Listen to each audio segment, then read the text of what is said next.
Via.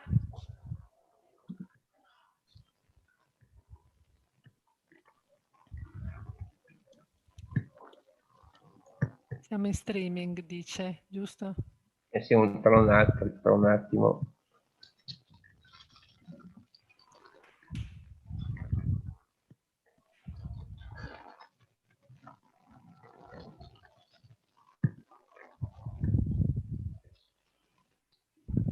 Ok. Inizio? Buongiorno, dico solo due parole. Sì, certo. Buongiorno, good morning. On behalf of the Fondazione Luca Einaudi and the Jean Monnet Chair of the University of Torino, I am delighted to welcome you to the second session of this conference. Is a European economy in the spirit of the Ventotene Manifesto still possible? Organized in occasion of the 80th anniversary of the Ventotene Manifesto per un'Europa libera e unita. The second session is devoted to the European project, a long-run perspective, and Vera Palea, professor of finance and accounting at the University of Torino, will chair the workshop, the session. I give the floor to Vera and thanks the speakers, Luca Einaudi and Mario Telò, and all of you very much for coming to this meeting. I also inform you that the videos of the conference will become available on the YouTube channel of the Fondazione Einaudi. Okay. So, Vera, Thank you very much, Roberto, for giving me the floor. Good morning, everybody. I'm chairing this morning's session on the European project, A Long-Run Perspective, and I give immediately the floor to our speakers, Mario Telò and Luca Einaudi. Mario Telò is presenting a paper on strengths and weaknesses of the European Union's emergence as an unprecedented power within a non-European world. Mario Telò is Professor Emeritus of Political Science at the Université Libre de Bruxelles, where he taught courses of international relations, comparative politics, European integration, history of political thought. He is now Professor of European Union Integration at the Department of Political Science at the Lewis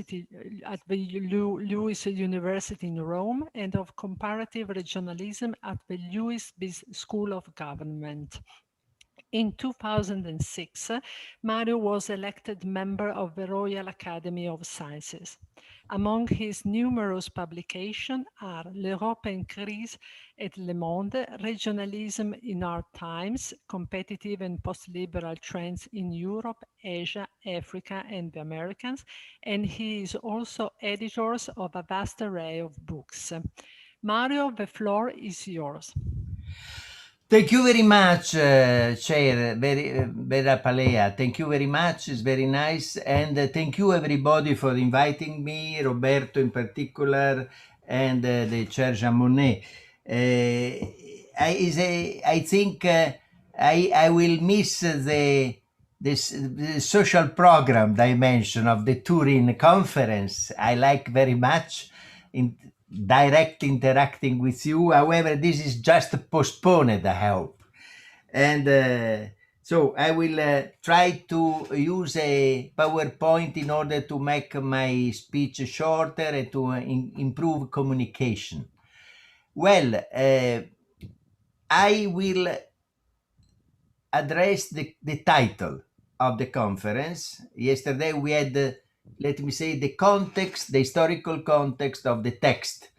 And I will address the question, is a Europe in the spirit of Ventotene Manifesto possible?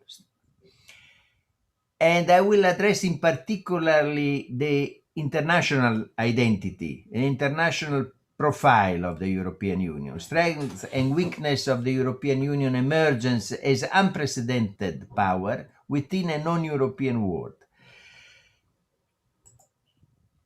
And if you allow me, I would like to start by mentioning, let me say, two spontaneous feelings by reading back the Ventotene Manifesto in 2021. and we are in a short group, in a small group, but I think spontaneous feeling are useful. So the first one is connecting my feeling with the one of Luca Einaudi in his 47 speech at the Costituente, defined the confidence in the strength of ideas as a fundamental factor of historical change. This sentence, he mentioned Mahatma Gandhi as an example of the strength of idea against the strongest empire of his time, 47, the independence of India.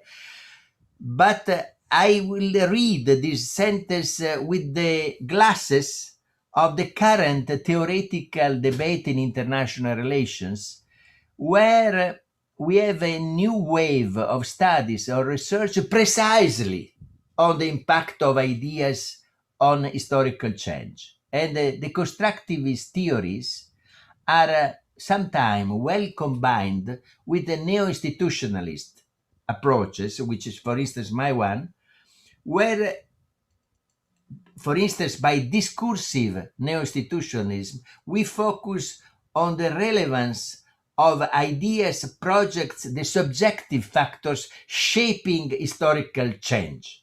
And this is, I would like to underline the theoretical relevance of this first point, because the European Union was started by ideas, from Kant to the Manifesto, before being an institution. This was also recognized by President Kennedy in his visit to Europe in 61. And I think recently I had a debate in London about that. Brexit is unfortunately bringing further evidence of the failure of the purely rational choice, instrumental approaches to the European construction. The Bremeners' weakness was to propose to the people a just instrumental approach to the European Union. European Union is bureaucratic, but is useful for as a market. This kind of argument failed in 2016.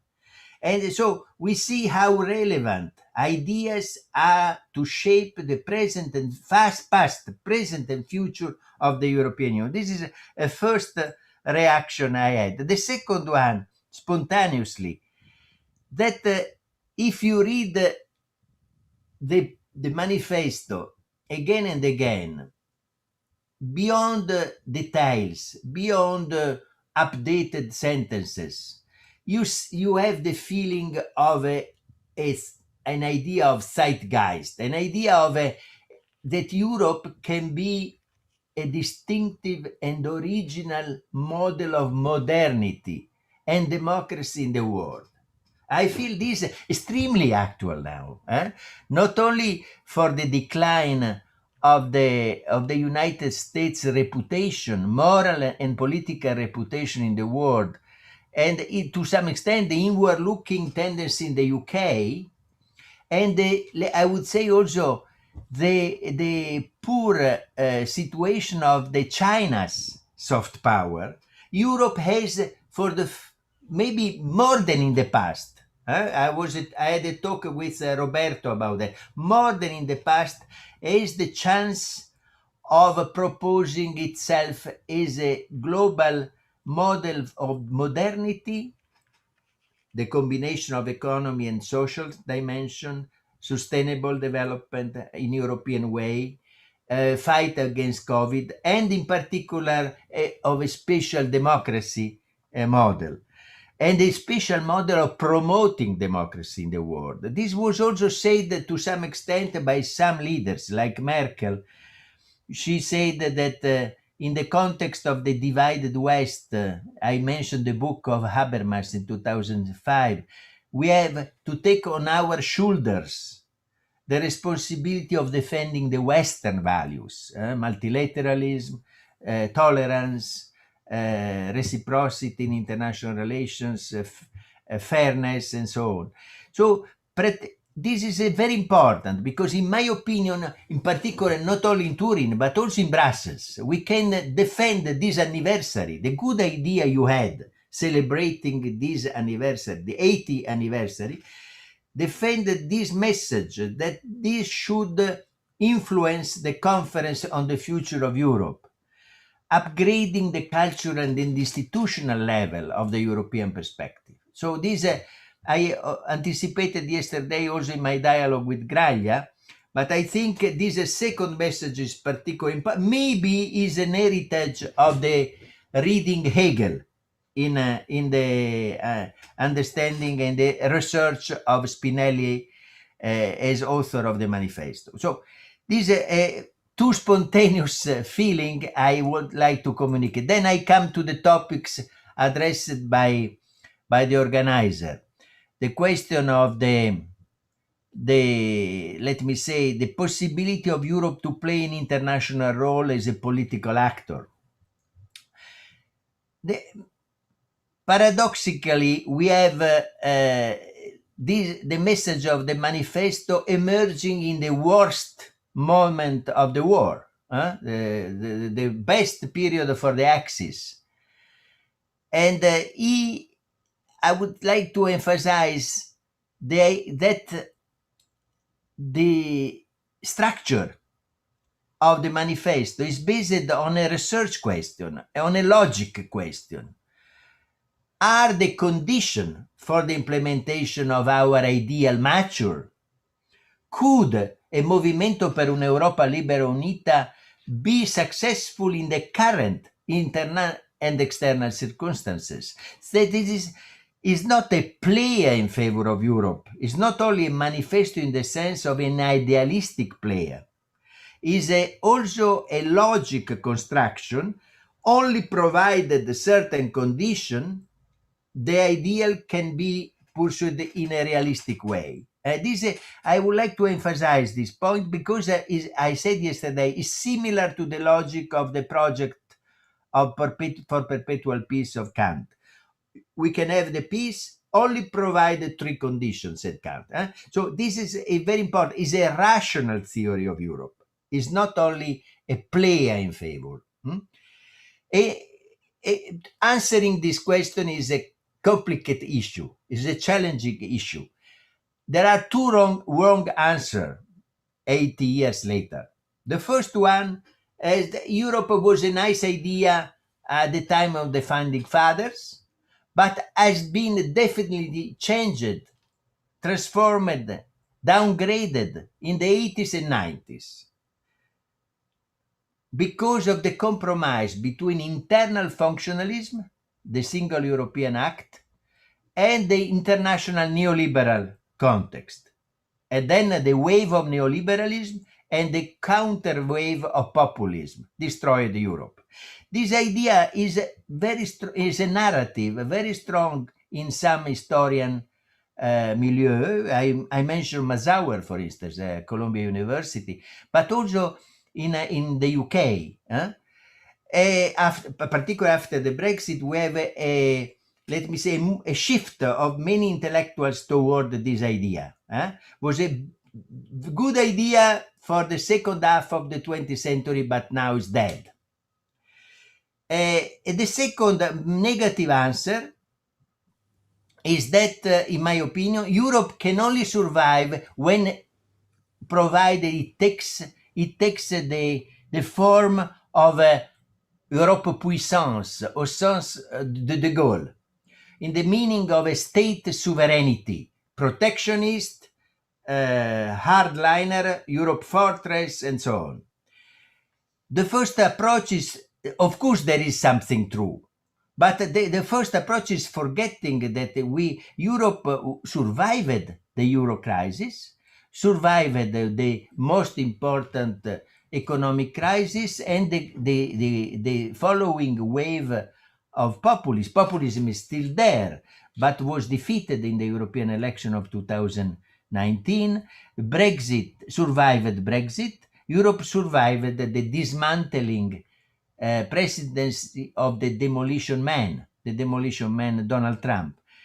And the second approach ignores that the scope to cope with the new challenges is possible only if we are consistent with the very nature of the European Union, which is not a state, is not a classical sovereign state in the classical sovereign understanding.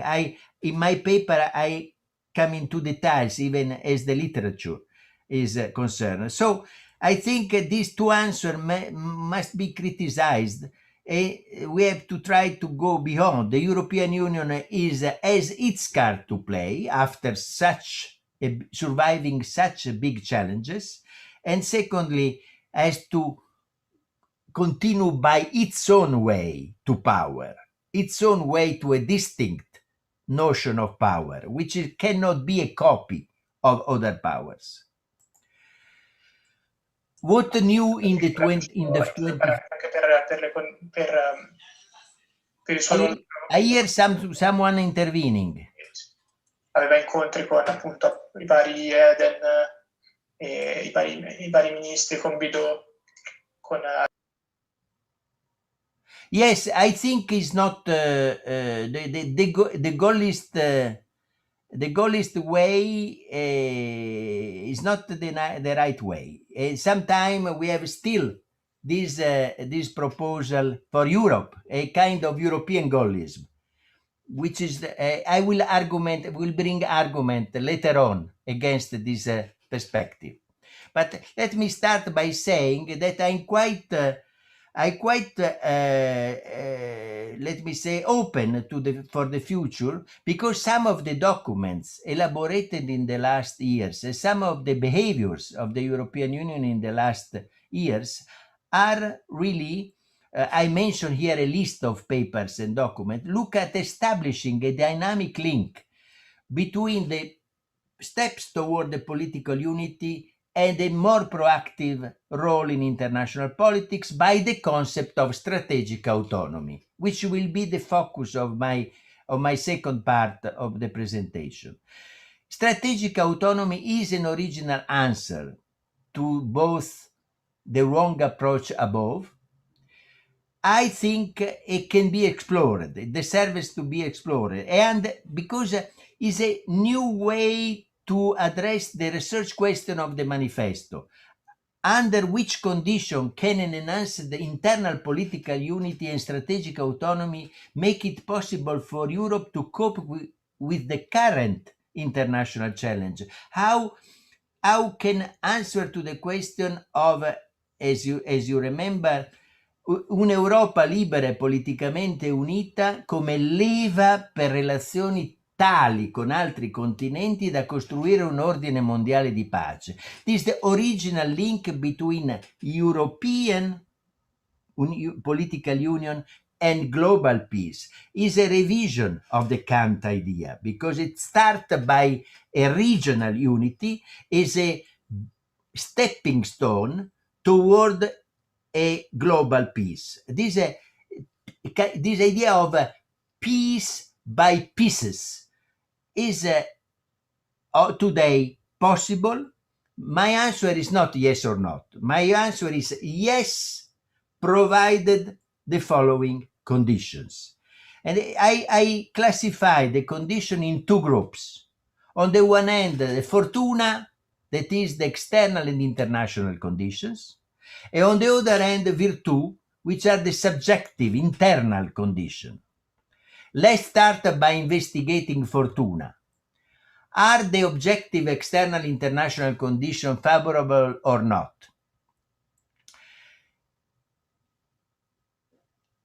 My hypothesis is that the conditions are more realistic now than ever before.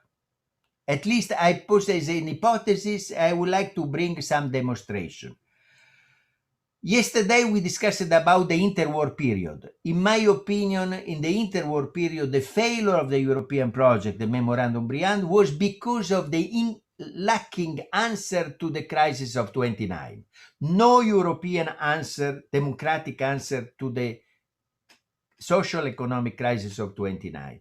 The single democratic answer to the crisis of 29 came in United Kingdom, Belgium and Scandinavia by national Keynesian projects. So unfortunately was not the times were not mature. The international condition. Second, the room for European strategic autonomy was extremely limited during the Cold War era. Yes, we had the Marshall Plan, which was a reason for hope to revive multilateralism in Europe. But as the political dimension of the European community in the world, we only had fledgling endeavors under the United States' necessary nuclear umbrella against the Soviet threat. So we had a theoretical debate between the 70s and the 80s about what kind of international power a European Union is. And we had the optimists like Duchenne saying is already a civilian power. But I completely agree with Hidley Ball, the head of the English School of International Relations, saying that it was a contradictio in adjecto, contradictio in terms.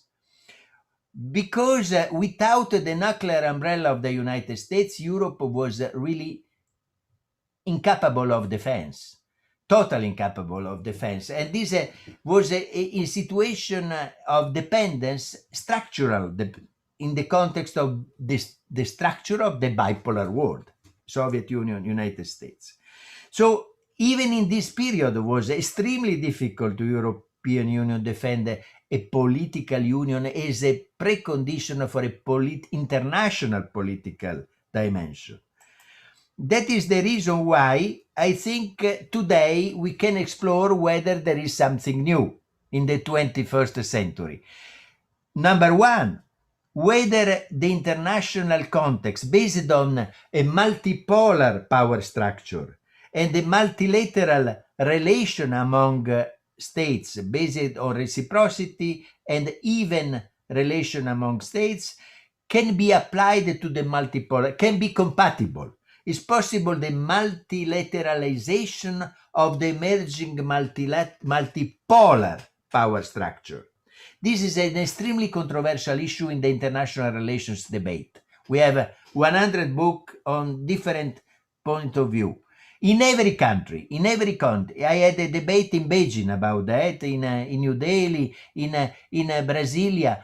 That is a crucial point. And in particular, we discussed it with Antonio Guterres in occasion of the 17th anniversary of the United Nations last year. We are producing a book on this discussion with the United Nations and Guterres regarding what is the balance of multilateralism in the world, how to reform multilateralism. The second international condition is whether the European Union is an isolated case study or not.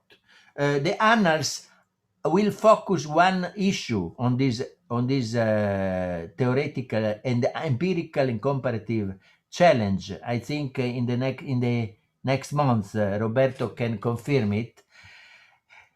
In the conclusion of the international comparative research is that regionalism is expanding in every continent in different ways, alternative ways, are not copies of the European Union, are different, but regional cooperation among neighboring countries and neighboring societies is emerging in Europe, in ASEAN, Mercosur, African Union, and elsewhere. Even if in a context of competitive, top-down, non-democratic regionalism in other parts of the world, for instance, the one set by Russia, the Eurasian Economic Community, the Gulf Cooperation Council promoted by Saudi Arabia, the Shanghai Cooperation Organization promoted in Central Asia by China. So these are, I have doubts that they are multilateral regional organizations. But regionalism is expanding everywhere. And this confirms the need of regional cooperation as a structural feature of global governance. Global governance is not only global, it's also regionalized. And that is a positive for the European, is a good news. Because if Europe was an isolated case studies, the Gaullist would write by saying that either Europe becomes a Europe puissance in the sense of France, or Europe will die.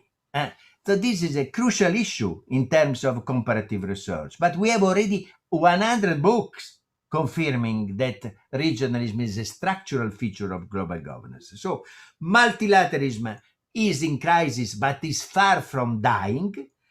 And regionalism is various, but alive in every continent. So these are two conditions which are challenging, but also positive for the European Union, potentially. The current debate about external condition is extremely open, and I don't enter into detail, but I'm implicated in a new communication of the Council and the Commission to the Parliament. We meet Borrell next week for the third time. And so the European Union High Representative for Foreign Policy is precisely focusing on which is our contribution to leading a renewal of multilateralism, leading a more effective regionalized multilateralism. And that is important because it's matter of facts, it's not matter of ideal. I come to the second part, the virtue. The virtue is about the subjective qualities of the European Union. And under this respect, Bobbio, our shared reference, would say autonomy is opposed to heteronomy. And the philosophical debate about that is extremely open. What do we mean by that? We mean that we have to ask ourselves whether I didn't use independence, but an increased international autonomy is possible in the context. We have a very divided international literature between idealist and realist, and we can enter into detail. I provided in the paper many details, but what matters in my understanding is the third emerging approach, neither idealist nor realist. The idea that European Union, whatever we like or not, is a new kind of global power. The second global power in the world, capable of efficient external policies, defined as structural foreign policies in trade, development, humanitarian aid, environment, energy, international crime, peacekeeping mission, and so on. Is a power rather civilian and diplomatic than classical political military power, but is a power. And the notion of power has been theoretically rediscussed because of this role of the European Union. It's not only relevant for the European Union. However, it's facing new challenges as a relevant actor in this heterogeneous world. In my opinion, in order to achieve a process of strategic autonomy, which is crucial in order to, let me say, explore the impact of our political unity for the others, for the world, Europe should cope with 7 challenges. I just mentioned them because I see the time is going, even if we are in a small group, informal, but I have the paper, and so you can see the details. Number 1, no possible strategic autonomy without a higher degree of consistency between internal and external policies. Geopolitics begins at home. Jacques Delors' idea of leading by example, by coherence between internal and external, is essential, remains a reference. I mentioned here the first of all, achieving the recovery plan in a successful way, including the pandemic policy, sustainable development, and so on. Second, the respect of human rights. Impossible to be credible if we don't address the question of Hungary and Poland.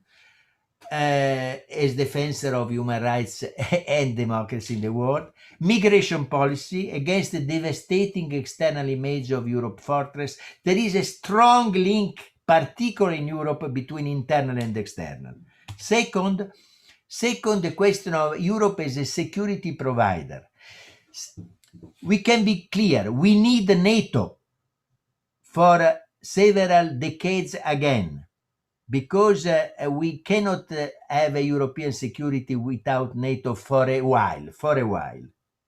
However, we have had two negative answers, in my opinion, regarding this crucial point of a European security during the last 6 months, and I would like to mention very quickly. Number one, the model of the president of the CDU, Kramp-Karrenbauer, which wants to come back with Biden to the junior partner model. Back to the future, I define it. Back to the future scenario. Very comfortable for the Europeans, but politically dwarf. The second answer against Kramp-Karrenbauer, Macron emphasized the rhetorics of sovereignty without NATO. NATO is a mentally dead organ, a kind of new De Gaulle scenario. I think that the correct answer was provided by von der Leyen and Borrell. Take a new opportunity of negotiating a new transatlantic deal,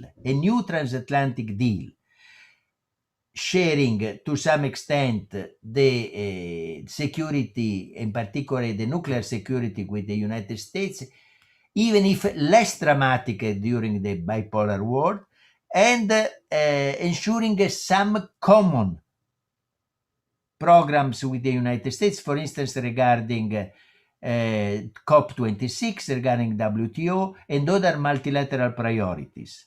But research is clear about that.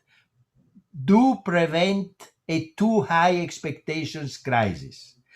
We are all happy for the defeat of Trump, and we have big hopes on the dream team, of Biden. We see the list of the dream team members. But the research is clear, saying we are in a post-hegemonic era. The president of the American Association of Political Science, Bob Keohane, was very clear already some decades ago about we are in a structural decline of the role of the United States, which is not possible to revert completely. It's possible to let me say, slow this process, and we have to work as Europeans to do that, but we know that will not be like in the 50s and the 60s and the 70s.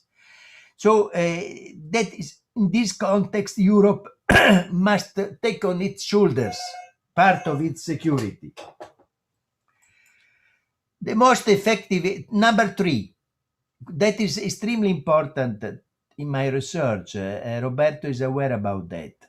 The main instrument of the European Union international structural power are the trade arrangements and investment arrangements, because they are upgraded to new regulatory arrangements, including social, environmental, sustainable development issues.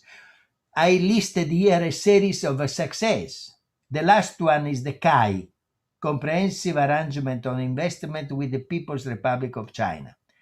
There is a controversy about that, but in my opinion, there is no other way to influence the record of human rights in China, but the strongest weapon we have, the trade and investment arrangements. The alternative is containment and war, trade war against China. So this is very important, that the European Union way to address this question is a distinctive way.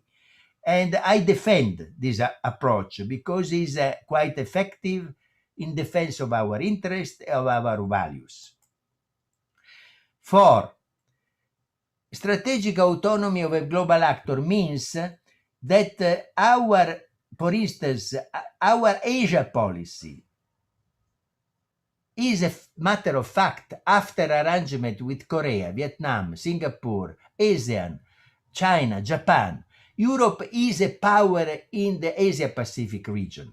We cannot accept the eventual proposal of a kind of division of labor, division of job between the European Union as a regional power only concerned with the Mediterranean and the United States as a global power. This is an old model which is not appropriated for the current already existing expansion of Europe in the Asia Pacific and in South America and in Africa as a global power. By its distinctive way of promoting democracy, which is still linked to the idea that we can only promote democracy by engagement, not by containment. This is very important for the future. Fifth point, very shortly, is that no strategic autonomy without appropriated institutions. The current institutional set is not appropriated, and the best option would be a treaty reform expanding the qualified majority voting. However, we know very well that in the current power relation in the 27 member states European Union, our best way is not very realistic. That's why we have to elaborate also a second best option in order to cope with the problem of veto players. We have veto players in the European Union, and I don't name them, but which are stopping this upgrading of the political role of the European Union in the world. This is the reason why we should make a wise use of the Treaty of European Union Article 46 for structural cooperation and Article 20 for enhanced or closer cooperation. 9 member states can promote a deeper integration, for example, in foreign policy. For example, addressing the question which is so dear to my friend Morelli, Umberto in Turin, of the European Army.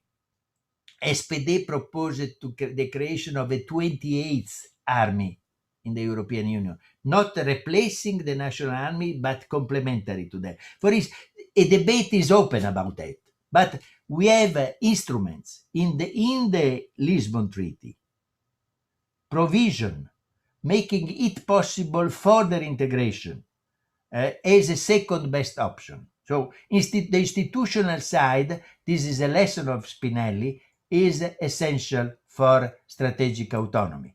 Sixth, externally, we need an adaptation and reform of the European Union representation within international organizations. I mentioned here the list you see in the paper. European Union is not represented in several international organizations, including the United Nations Assembly, General Assembly, and this is a problem. This is a problem because many international organizations are based on states and don't accept a regional organization. So we are interested to a promotion of all regional organizations within the system of the United Nations, in order to enhance the chance of the European Union to be an efficient and proactive leader. I conclude by mentioning the fact that maybe a European cultural identity is a philosophical and athletic challenge. But what is maybe possible is a better strategic culture convergence. Borrell tells us very often that he is impressioned by the fact that in the Council some member states have a perception of threats historically which are completely different from one another. Poland is worried about Russia, others are worried about the United States or China. The convergence of strategic national cultures is essential, and instrument should be created in order to make it easier and quicker. Finally, A strategic autonomy needs an internal legitimacy. We are witnessing a kind of paradox. Mass mobilization on international issues only against regulatory treaties. Whereas, that is a paradox. Whereas we had nothing against the protectionist policies of Donald Trump, we had the mobilization against the Obama TTIP. So it is unbelievable what is happening. Free trade provokes mobilization against, whereas fight against protectionism is ignored by the political parties who don't promote, and non-governmental organizations who don't promote mobilization against protectionism.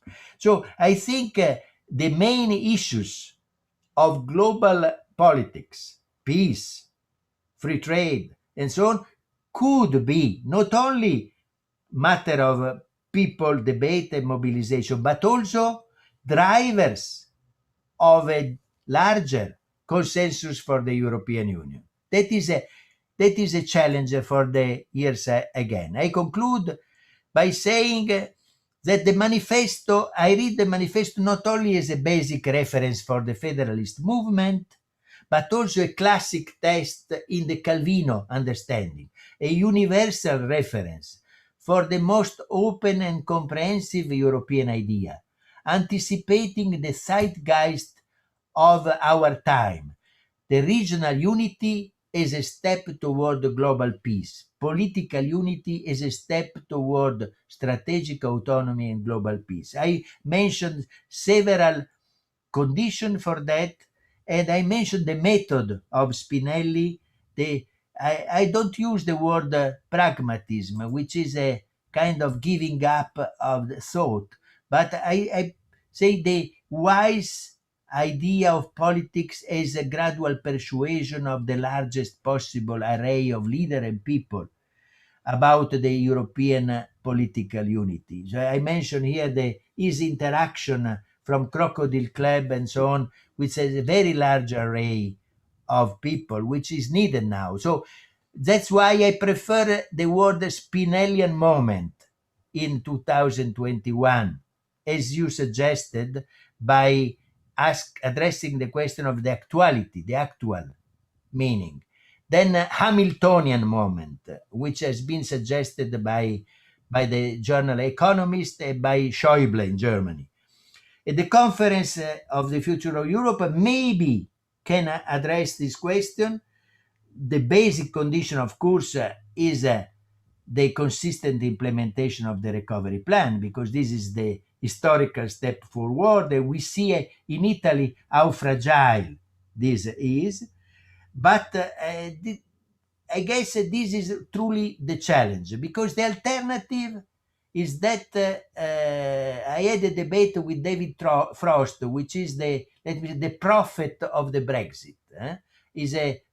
Is a scholar working on Edmund Burke, and he said the 21st century will be the century of sovereignty, whereas the 20th century has been the century of supranationality, the emerging European idea. The 21st will be the century of national sovereignty.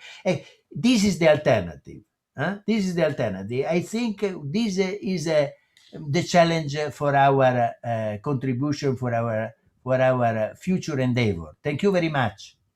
Thank you very much, Mario, for your excellent presentation and suggestion. I will give the floor immediately to Luca Einaudi, who is presenting a paper on the European project between progressive evolution and sudden discontinuities. Luca Einaudi is an economist and a historian. He holds a PhD in economic history from the University of Cambridge and has been a research associate of the Center for History and Economics in Cambridge. He is currently a general director in the Department for Economic Policy and Planning of the Italian Prime Minister's Office. His broader research interests are focused on financial and monetary history, economic policy, and immigration. Among his publications are Money and Politics, European Monetary Unification and the International Gold Standards, le politiche delle migrazioni in Italia dall'unità ad oggi, and he is also co-editor with Riccardo Fauci and Roberto Marchionatti of Luigi Einaudi Selected Economic Essay. Luca, the floor is yours. Thank you very much. Thank you. I will talk without reading the text. I had sent already a few days ago the text, and I'd rather speak through it than just read it or use slides. The attempt of this contribution is to have a very long-term view of the development of the European Union, an historical approach with particular attention to a certain number of fields that fortunately seem to be quite compatible and not the same as those that have been described by my predecessor in many ways. The idea is that we have a model of integration in the European Union that is, in a way, something that cannot be seen from a predetermined objective and point of view at the beginning. We have examples of previous federations and confederations that have been created through time, and it has been a very long process for each one of those. And we have a political process that has been taking place from the 1950s to today, but also a monetary integration of some levels of fiscal policy and some levels of migration policy. So I'm going to make a very broad, in a way also superficial look at several centuries of developments, both in terms of actual events and policies that have been taking place, and in terms of development of the ideas leading to the current situation and the developments of the last few years. So the first part is concerning a few examples to remind us of how long integration has been in its construction, even in well-established examples of federation or confederation, talking about Germany, Switzerland, and the United States. The first case I would very briefly address is that of Germany. We can trace the beginning of this very long-drawn process to the foundation of the Holy Roman Empire, and therefore 962 BC. And the system has been rather loose. From 1594 to 1806, there was a confederate parliament or diet in Regensburg, which was essentially a diplomatic assembly of representatives with scarce legislative achievements through essentially independent states, which included also the Habsburg Empire, which was the dominating and hegemonic force within the Holy Roman Empire. It was then replaced by a smaller temporary Confederation of the Rhine at the time of Napoleonic attempt of creating another form of European political hegemonic unity. And as such, it was, of course, immediately demolished with the Treaty of Vienna in 1815 and replaced with the German Confederation, which itself had a series of fighting and contradictory attempts. During the 1848 revolution, the democratic nationalists pushed for national unification, federal state with a liberal constitution.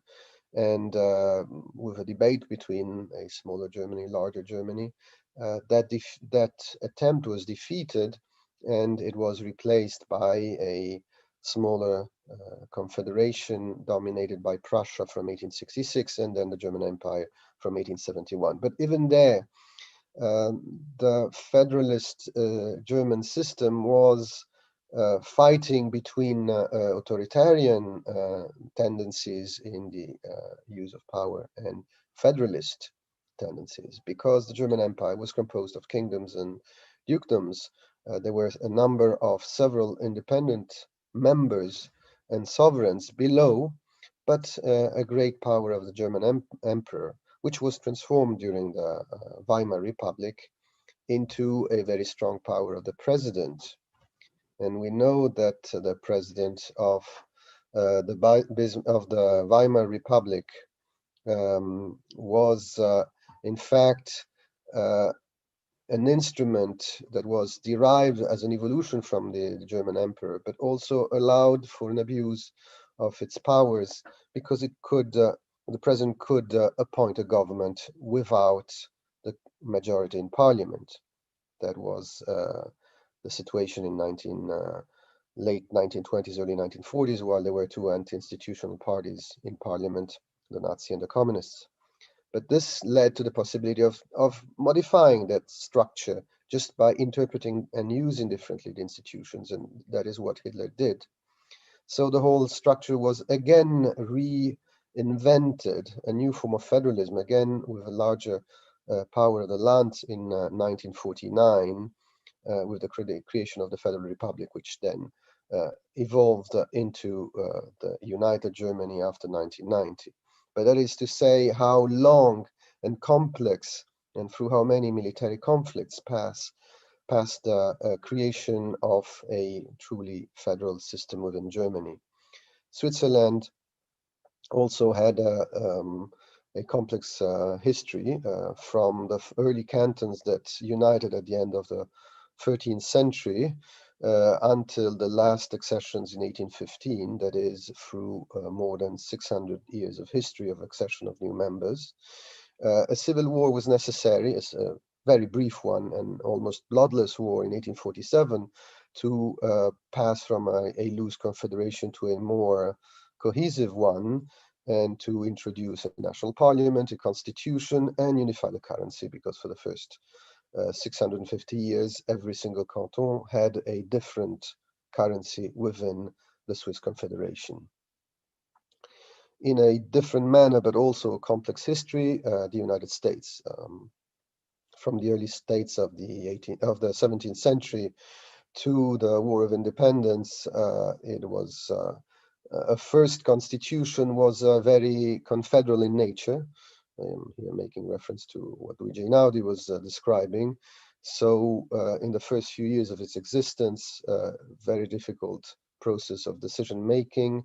The federal government did not have its own financial independence and sources of income, had to beg the states for resources, and after a few years, a new national convention had to approve a different constitution, which was giving more powers to the federation and less to the national states. So even that form of federalism did not become standardized and fixed in 1788. It required another civil war to establish the abolition of slavery. And even after the Civil War, the Southern states have been, on occasions, attempted to reaffirm states' rights, and all the civil rights movement indeed has been a way of trying to change the equilibrium of powers that had recreated in parts of the United States segregation despite the end of the Civil War and of slavery. So the idea in this part is essentially that you have a federal system which is constantly evolving and therefore cannot conform to a predefined, pre-existent model as a unified reference, but it is always a continuous work in progress, as is any institutional system and any political system. As a counter-proof, we can also have just quote some of the numerous attempts of federations that have had a more or less brief existence. In Latin America, there were a number of attempts. The Federal Republic of Central America, for example, after Spanish decolonization from 1823 to 1841, fell and disappeared despite various attempts to reorganize it. The USSR, Yugoslavia, and so on. So federation remains or confederation remains a set of difficult and not obvious solutions. That is the reason why it has to be a continuous effort to improve them. But the road to political union in Europe has been also a rather long one. Yesterday, we have been talking mainly about the ideas of the federalists in between the two world wars. And there are some individuals that had been suggesting forms of federalism, of European federalism, even before the First World War. But clearly they were isolated intellectuals in many cases, from the Abbé de Saint-Pierre in 1713, with his projet de traité pour rendre la paix perpétuelle en Europe, or in 1795 by Immanuel Kant and Saint-Simon, and then there was a larger attempt, I would say, always a minority view, between 1848 and the Franco-Prussian War of 1870. From Victor Hugo to several Italians, from Mazzini and others, who had expressed federal ideas. Of course, many of these were sort of dream-like proposals rather than specific institutional processes that were started. I like to talk about the French Parieux, because as the effective leader of the creation of the institution of the Latin Monetary Union, he had developed a full theory of how a federal Europe would work, including... I'm sorry, Luca, I didn't get the last name, the French? Parieux. Félix Esquirou de Parieux.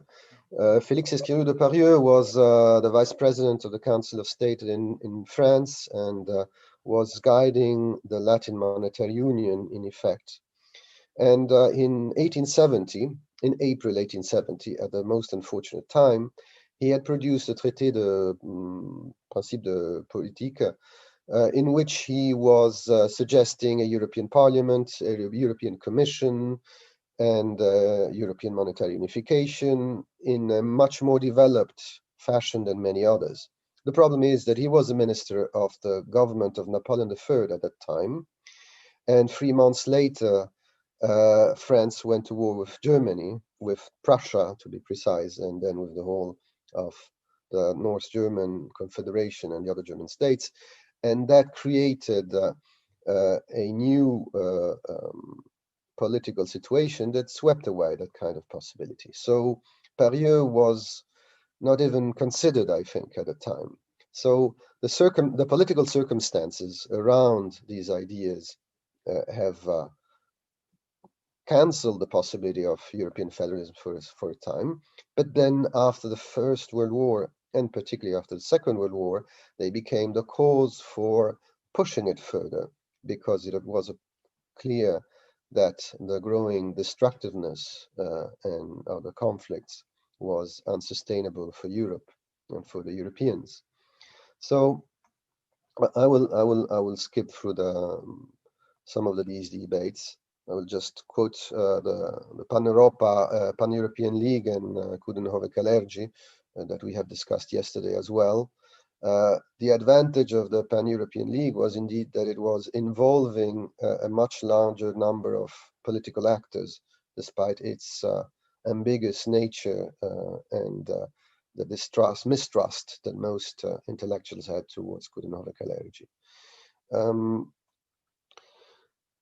I will proceed then directly to the period after World War II. As we know, Altiero Spinelli and Ernesto Rossi produced the Manifesto of Ventotene, but it was a much more general push towards a European federalism, which took a political nature and was so much more important overall, because you had to involve governments to get really a result. So we had the effect also of the American push, the Marshall Plan, with the creation of institutions from the European Payment Union in 1948, the Schuman Declaration, the European Coal and Steel Community, and so on. So In that way, we have created a number of political institutions and economic institutions that have progressed through time, and always with moments of creation of new institutions, then periods of stability or stagnation, sudden crises. And what happens with sudden crisis is that the first instinct of governments in the face of a crisis is to make a program. The first element is stabilize and generalize the provisional steps adopted previously, which is why so often you can, at European level, propose something and hope that it will consolidate in a successive phase and create new institutions. Of course, we have seen major jumps in the institutional process, particularly in the 1980s, when we had a combined political leadership of Kohl and Mitterrand in France and Germany, and Telò at the European Commission, which produced the single European market and the push for the euro. However, what we have also seen is that we have had new institutional changes again in 2008, 2009, 2011, 13, and now with the current crisis. Every crisis of the 21st century has produced an acceleration which has been going in opposite directions.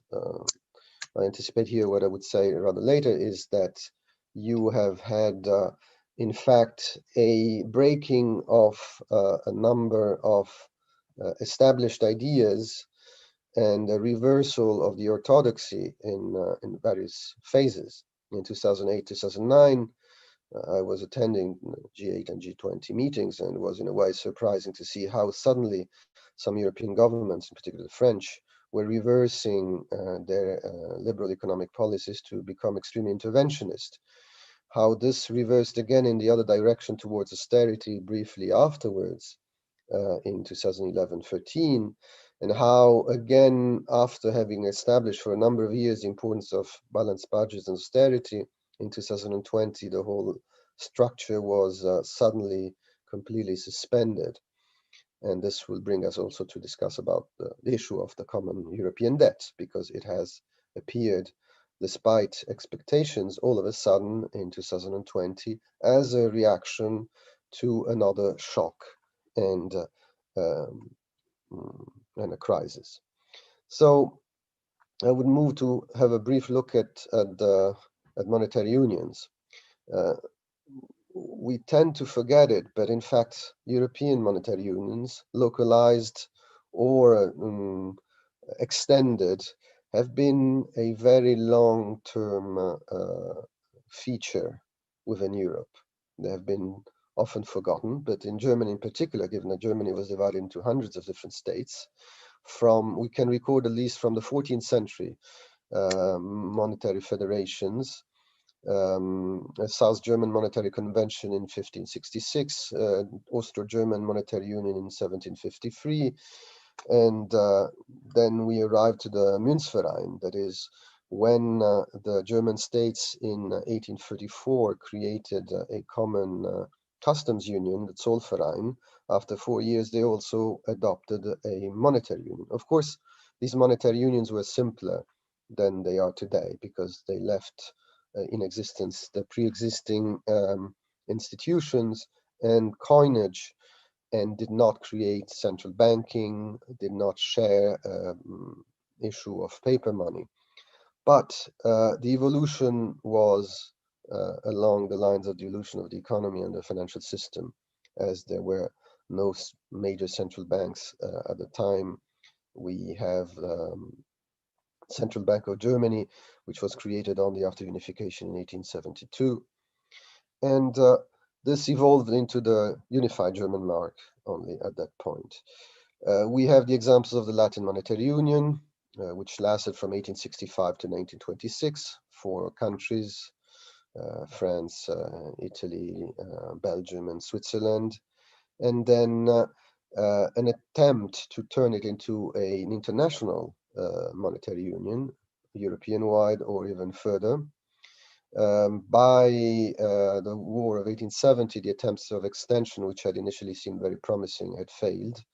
And the Union continued despite the internal conflicts with the weaker states in financial terms that were Italy, Greece, and also the Pontifical State, which had been a incoming member, and while the negotiations for accession had taken place, overused its issuing capacity. Both the Latin Monetary Union and the Scandinavian Monetary Union were disbanded as a consequence of the First World War, a major economic shock that eliminated the alignment between the currencies of the various unions. And we have therefore the better known process for that has led to the euro. So I'm going to go fast because I believe I don't have that much time left.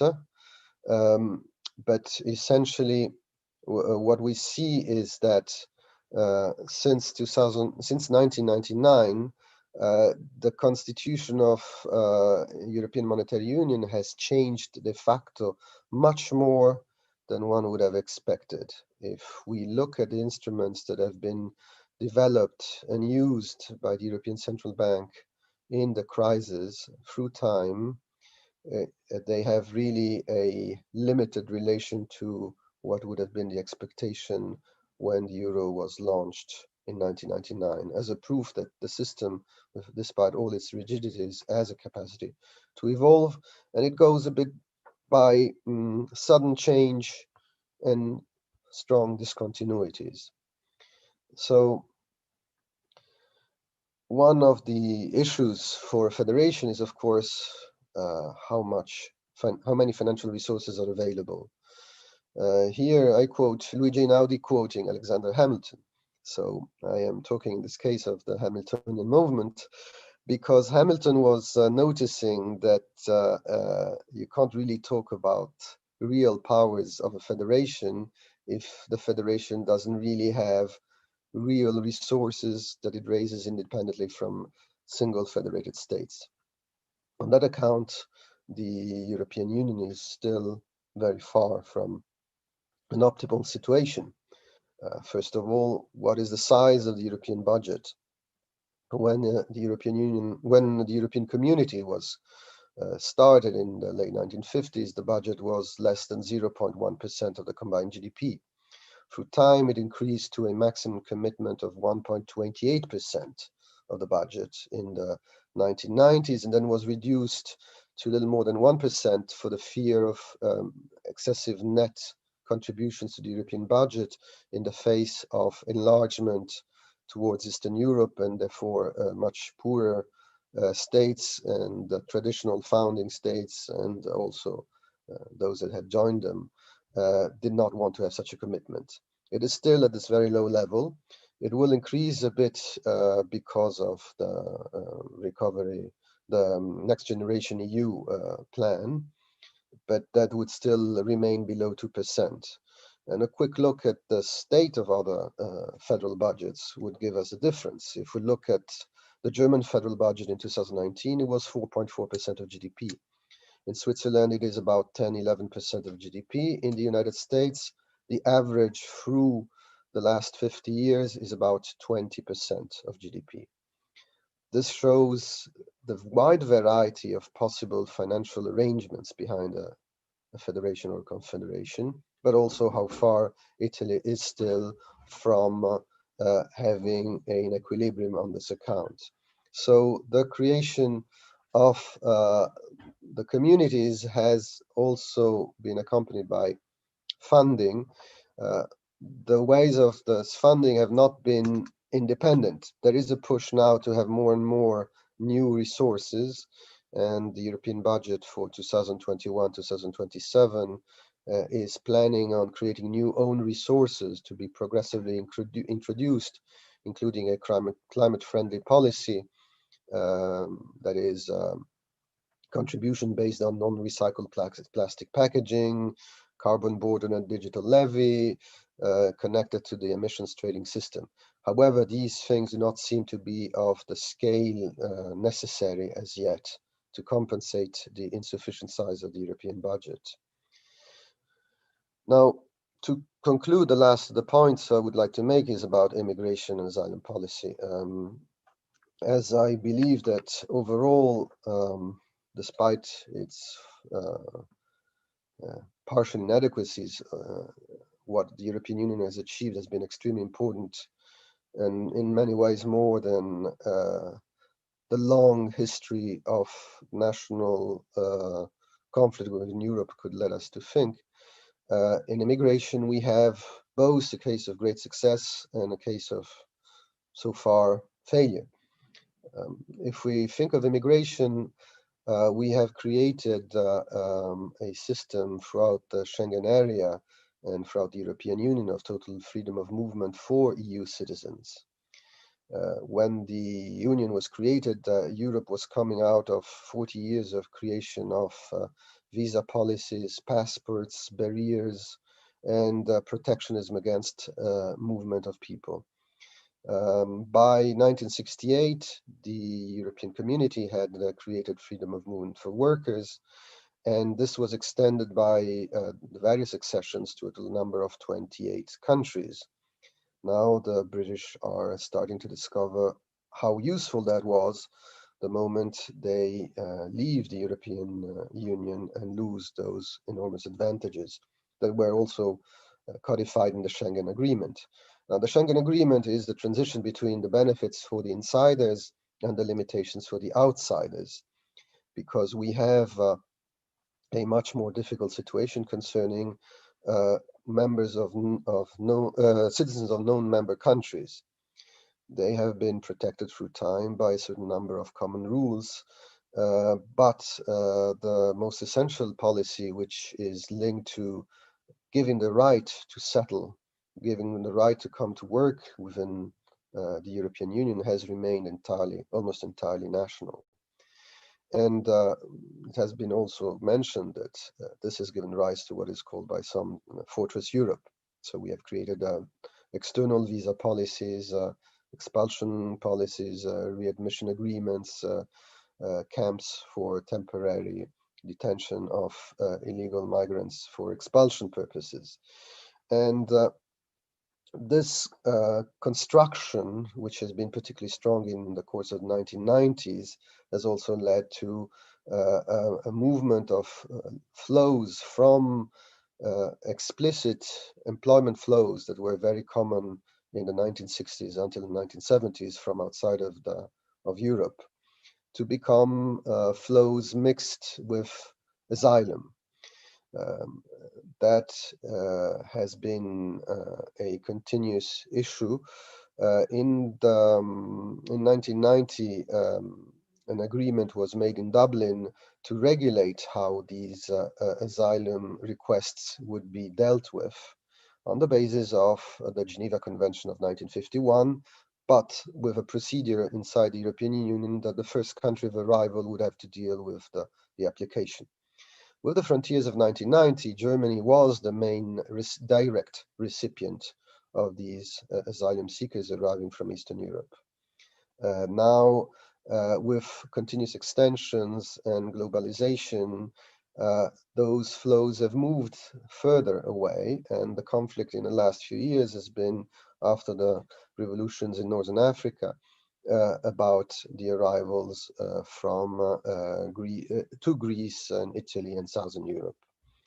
The consequence is that we have seen attempts to redistribute some of these massive flows that arrived. We are talking about more than 2 million people concentrated in about 3 years, and particularly in 2015, more than 1 million people arrived. The attempt to redistribute between member countries the arrivals has been essentially a failure. Quotas for 160,000 arrivals had been set. Only a minority of those have actually been implemented, and Eastern European countries have decidedly refused to accept it, even despite conviction by the European courts. So what we have now is that the current proposal is limited to either you accept redistribution or you give a financial compensation to the countries that have to keep those refugees. At the same time, we do see that there are human rights issues in the countries and for the various asylum seekers that we have. We have various difficult situations in Libya as well as in Turkey or the Middle East. Europe has resisted those massive flows by passing agreements with Turkey and Libya in particular. But of course, this remains a unstable and in part unsatisfactory situation. And therefore, this is one of the policies on which Europe hasn't really achieved its potential in any way. I would conclude by saying that we have had, as I said, numerous substantial advances, periods of consolidations and periods of movement backwards. But it is also clear that the larger number of member states is making agreements more difficult. Paradoxically, for a time, the British exit might facilitate further improvements. But we have a situation in which orthodoxy is not anymore a long-term phenomenon. Policies do change, and the force of events and crisis is what is moving very often this financial situation. So the fields on which I think we will have to watch carefully the developments and hope for advances is in particular how we are going to realign the Stability Pact, because once the pandemic effects will have gone, we will need to redefine the ordinary rules, because we have only suspended them, not eliminated them, and they cannot be as restrictive and as destructive they had proved to be in the mid 2010. We also need to progress on the common European debt. Of course, this will happen as long as we understand that we can't require an open-ended commitment by the richest states to underwrite the debt of the poorest, because if that is the prospect, then no progress will take place, because it will not be accepted by the richest members.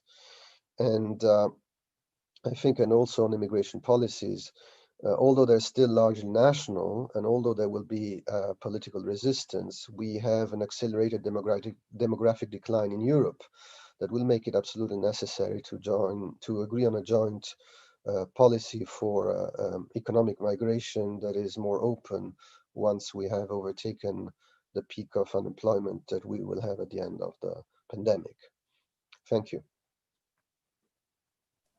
Thank you very much, Luca, for your presentation. I now open the floor to general discussion. So those who would like to intervene can write it down in the chat and I give them the floor. Or as we are a small group, they can simply unmute and speak. It's up to you. Little time is left, but we still have 15-20 minutes for questions or comments. So please feel free to intervene. Okay, Alessandra, please go ahead. The floor is yours. Okay, thank you very much for both introduction.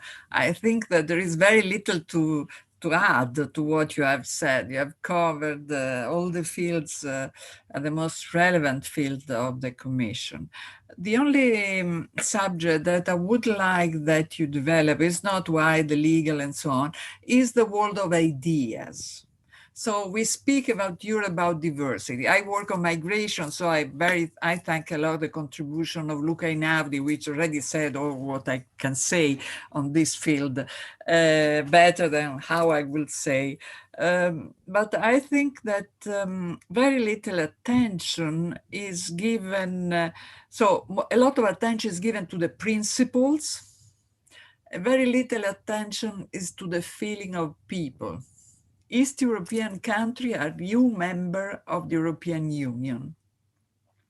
And as we always speak for migrant of integration, they need to be integrated, they need to have contact with the reality. I think that they change in their value will take time, a long time. So the conflict that they have on the migration policy will be a long time different vision of the world, a competitive vision of the European labor market. And what can we do in Europe? I think that the policy that we always use for migrant integration should be receive more attention, the cultural policy. Instead, this is very limited, has more national attention. I would like a comment from your side on this. Thank you very much. Thank you, Alessandra. Is anyone else who want to intervene? Okay, Daniele Archibugi, please go ahead. I'm sorry, I didn't manage to see how you raise your hand virtually. So very interesting presentations, but let's go to a very specific issue. We have got a lot of projects for European unification. I mean, we are here discussing and celebrating the Ventotene Manifesto, which is one of the last in a secular perspective of the project for the European integration. Some of these projects have managed to achieve something, but still there is an enormous difference between the way in which some projects have been developed over the years and what we have actually achieved. So how can we bridge this gap? And to what extent can we consider that the projects are just exercises, utopian exercises, or something which actually is going to be implemented? I mean, as Mario Telò knows very well, if we will meet our colleagues in international relations, they will always criticize us to say that what we do is totally irrelevant, and what scholars should actually do is to understand behavior. Why, for example, some European Council decisions are taken in one way or another way, or even what is done in the sub committee devoted to a specific migration policy or whatever it is. Well, we go ahead in another direction by advancing proposals which are often not matched.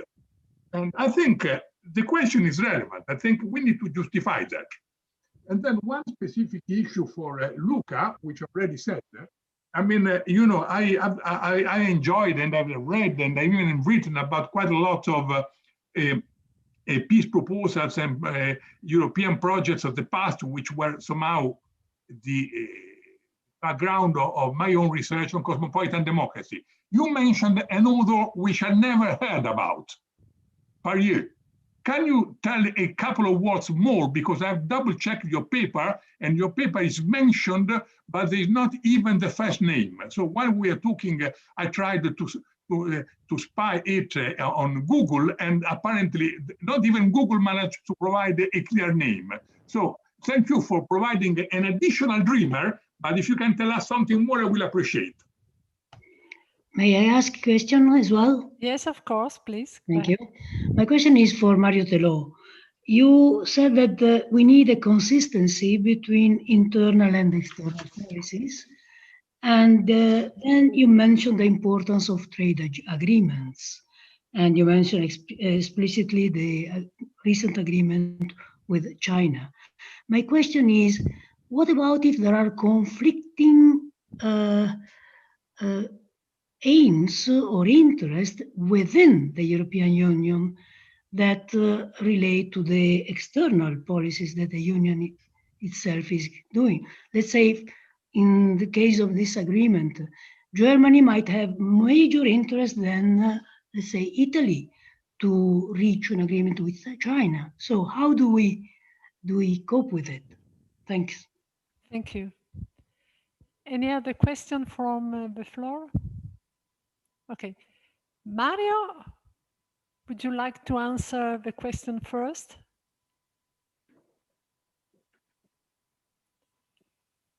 me? You asked me to take the floor? Yes, to answer Thank questions. you very much. Okay. Thank you very much. Thank you for the very, very important questions.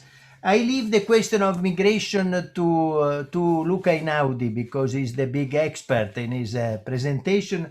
I just underline that I'm very often in other continents, very often in Africa, Latin America, and Asia.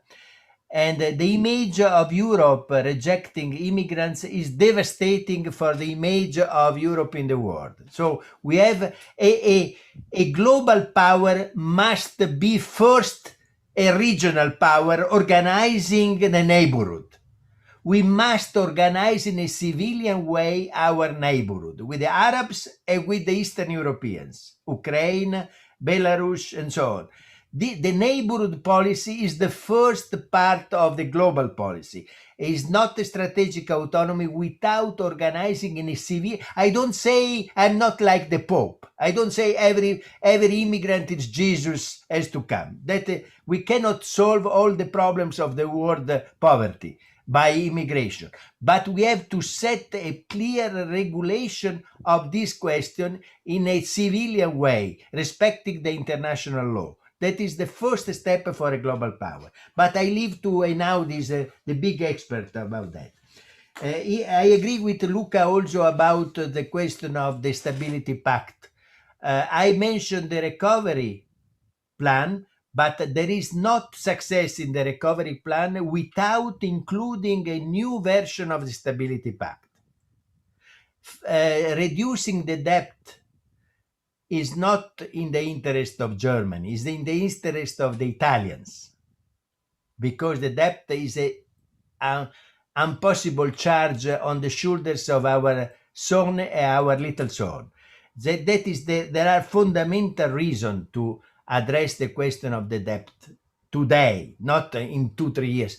We have now this atmosphere of optimism, of spending, but that is important in the period of crisis, but cannot be the system of deficit spending forever. Number 3, the question by Daniele is crucial. He said, what about the conflict between idea and achievements? I started by this question, Daniele, saying that I don't agree with the historians saying that the European Union was a nice utopia for the 20th century, and now the time is for the national sovereignty again. So I think this, the idea of a supranational integration among neighboring states is more actual now than ever, on the basis of the achievements. So my best option is to improving the achievements by a new treaty, addressing the limits. But I think this option is extremely difficult for the 10 next years. That's yes, why yes, Mario, it's very tricky. Because, let me conclude. Yeah, I will write it down, yeah. We know each other since 40 years, inform the friends.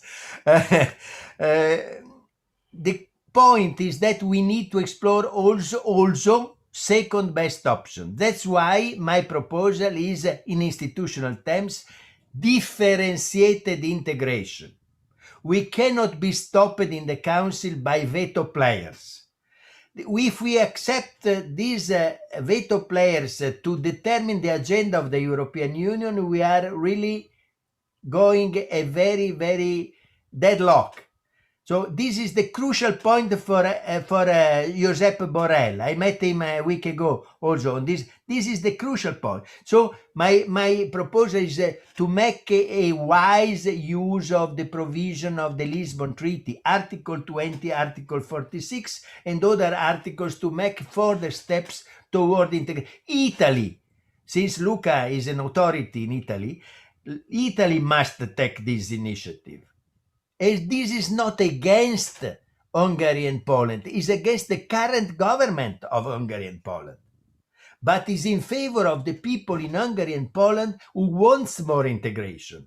They can say we are excluded from the hardcore, because of our government. We would provide the true Europeans in Hungary and Poland and the Czech Republic and so on with new argument, new weapons for them. So it's not against the other. And you know that according to the treaty, the hardcores are open to latecomers. So it's not a closed shop forever.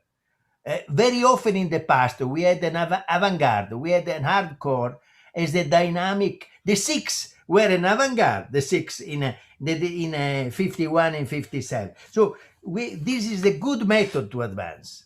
Differentiated integration. That is my answer to. And regarding Europe in the world, this is a discussion with cosmopolitanists. And very often that an authority of the cosmopolitan thought is here, is Daniele Archibugi and the group in London School of Economics and so on. Where in my discussion with Held and Hodder, what is new is that we emphasize a kind of piece by pieces idea where the regions are the building blocks of a cosmopolitan perspective. This is a revision of the Kant idea to some extent, because we start from the particular Europe in order to address the universal. No? This is I don't know whether you agree, but it would be interesting. Thank you, Daniele. The last question of Anna Maria Simonazzi, this is at the heart of my research, and Roberto Marchionati particularly informed about my passion. I also published in the Annals in the past regarding these crucial points. You say that there are internal conflicts. Yes, but the trade policy is a strong weapon for the European Union because it is an exclusive competence since the Treaty of Rome. So, and even on the 30th of December, the CAI with China, Comprehensive Arrangement on Investment, is a huge arrangement, has been approved by the 27. Is a unanimous arrangement signed by the 27. The Council already approved, and the Treaty of Lisbon obliges the treaty to be ratified by the European Parliament because it's an exclusive competence. And so in this context, the conflicts between national interests are less relevant than in other policies like foreign policy, where the conflict between the states make it impossible for High Representative Borrell to take any initiative if he has not the consensus of all member states. In the trade policy, the Commission negotiates on behalf of all member states. At the end, on the 30th of December, von der Leyen could speak on behalf of the 27 member states. And invited also, I don't know why, invited also Macron to the signature with the Chinese. Maybe a formal explanation can be that Macron will chair the European Union in a next French presidency when the treaty will formally and legally defined and signed. That is the only single justification for the invitation to Macron and not to other member states. Italy protested for that, the Italian government, because von der Leyen, Michel were there and Macron was invited to attend. But there is no conflict among member states because this is an exclusive competence. It is the strongest weapon where we act like a federation. We act like a federation in trade policy. That's why it's the strongest instrument. We have to change not only the trade regulation, but also what comes with trade, social environment of trade, environmental set, labor rights. We are discussing with China about labor rights. Tell me another way to change the labor rights in China. What we can do? The war against China, like proposed by the American neoconservative, is the single way we have to change it. We want to change China, like the Americans. We want the rule of law in China. We want human rights. But how to do it? The specific, distinctive European way is to do it through arrangement on trade and investments. This is our way. And this is compatible with multilateralism, because we want China to attend also a reform, to take part in a reform of WTO. I hope to have answered. Thank you very much for your attention. Okay, thank you very much. Luca, would you like to reply to the comments and answer the questions? Yes, I will start to the one about cultural evolution on immigration in member states from Eastern Europe. I think that having looked at the evolution on the long term of the immigration policy in various of the old member states, France, Germany, UK, Italy, what is very clear at least that there are pretty long time of several decades between the beginning of the transformation of a country into immigration country and the general acceptance of it, in particular from the governments themselves. If we think that the German government, for example, still in the year 2000, when I started studying immigration, was declaring Germany is not an immigration country. And they were declaring that while they had on record some 7 million foreign residents in Germany. And this has been the same situation that has taken place in Italy and also in France. A long delay between the events and the cultural acceptation of it and the transformation. Because what happens now is in Eastern Europe is that when the wall fell in 1989, Poland, for example, had a massive emigration. We remember in Italy how the Poles were arriving. Now, the increase of the GDP of Poland in comparison to the rest of the EU has been massive.